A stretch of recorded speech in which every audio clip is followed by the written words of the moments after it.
찜리업소 여러분 아시는 친구들도 있을 텐데 이게 안녕하세요라는 말이더라고요. 그리고 크뇽쯤어 규문 매번 이렇게 외치고 있었었는데 이것도 나는 규문입니다 이런 말이었는데 사실 지금 한국말이 좀 더 어색해요. 2주 동안 캄보디아어랑 영어랑 짬뽕해서 쓰다 보니까 어색한데 혹시나 발음이 약간 세더라도 이해해 주시고 지금처럼 그리고 또 사실 2주 동안이라고 했는데 너무 많은 은혜를 받아서 목사님께 컨펌을 한 4-5번 수정한 것 같아요.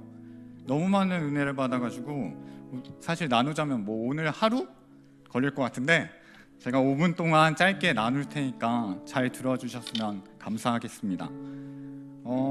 일단 먼저 말씀드리고 싶었던 게 뭐 제 믿음 상태가 좋아서가 아니라 그리고 뭐 제가 훌륭해서도 아니고 오히려 상태는 메롱했었는데 정말로 부어주신 은혜가 컸기 때문에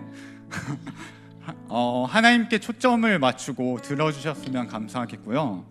그래서 이번 단기 선교는 말뿐인 하나님의 마음이 아니라 정말로 피부로 하나님의 마음을 공감할 수 있는 귀중한 시간이었습니다. 하나님이 얼마나 가슴을 아파하시는지, 하나님이 얼마나 간절하게 영혼들을 찾으시는지 좀 구체적으로 알게 되었는데요. 캄보디아에 도착하자마자 저희 CC팀은 또올슬랭이라는 그 킬링필드와 같이 연계된 곳을 갔는데요. 예를 들어서 킬링필드가 그 시체들이 묻힌 곳이라면 또올슬랭은 그 시체들이 그러니까 그분들이 그렇게 사형을 당한 곳이래요. 온갖 고문들을 다 당하면서. 정말로 그게 약간 적나라하게 전시되어 있었고 또 그게 왜 벌어졌냐면 어떤 지휘관이라는 사람이 농민국가의 유토피아를 건설하겠다는 뭐 아주 거창한 명분으로 수백만 명을 죽였다고 해요. 그래서 저희가 예전에 갔을 때는 킬링필드 한 곳인 줄 알았는데 한 곳이 아니라 300여 개가 있다고 하더라고요. 그래서 보는 내내 제 속이 너무너무 답답했어요. 사실 더욱 슬픈 건 그리고 더 웃겼던 건 캄보디아 친구들이 그 사건에 대해서 제대로 한 명도 모르더라고요. 오히려 그곳이 존재하는지조차도 모르고 그래서 자기가 얼마나 아픈 줄도 모르고 저 친구들이 그거부터가 정말 슬퍼서 답답해서 사실 하나님께 정말 따지듯이 물어봤어요. 보는 내내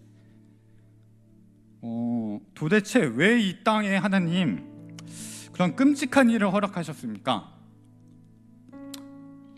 그러자 하나님 바로바로 응답해 주시더라고요. 그랬더니 잠깐 눈물 나오려고 하는데 내 가슴이 얼마나 찢어지는지 알겠냐고 말씀해 주시더라고요. 그런 응답에 진짜 눈물을 흘릴 수밖에 없었고 정말 기도할 수밖에 없었어요. 제발 하나님 이 땅이 정말 예수님 품으로 돌아올 수 있게 도와주세요.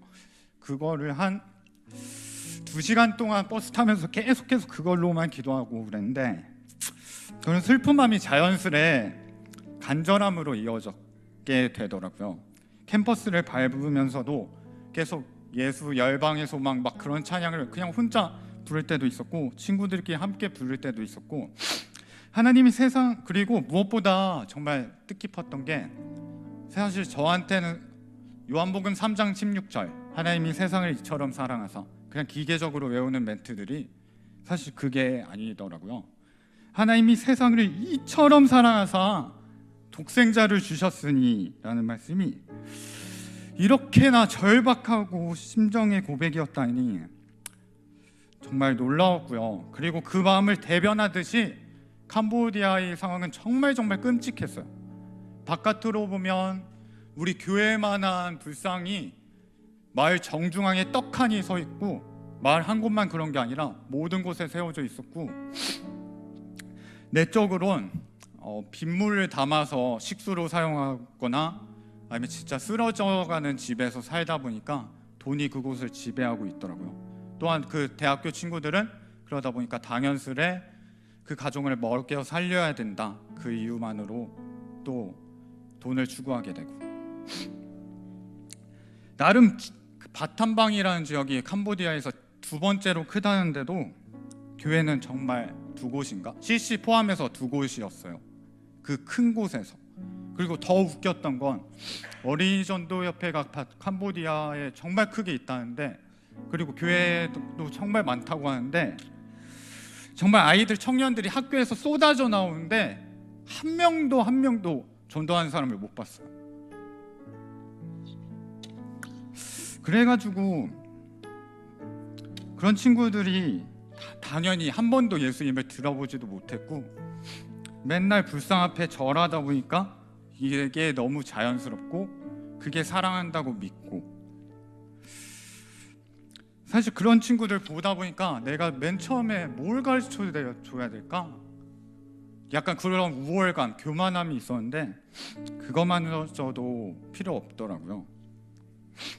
예수님이 널 만나기 위해 정말 최선을 다해서 왔다고, 그 사실을 전하는 것이 우리의 역할이었어요. 사실 하나님께서 주신 마음이 워낙 컸는지 사실 2주라는 시간이 너무 짧았어요. 어머니께 말씀은 드리지 않았지만 사실 2년이라도 더 하고 싶었고 거기 남고 싶다는 마음도 굉장히 크게 들었었는데, 비행기에 오르면서 캄보디아 땅이 안 보이지 않을 때까지, 심지어 구름 너머에서까지 계속 멍하니 바라보게 되더라고요. 그래서 진짜 간증을 이제 거의 마무리하면서 부탁드리고 싶은 게, 아까 말씀드렸듯이 정말 몰라요.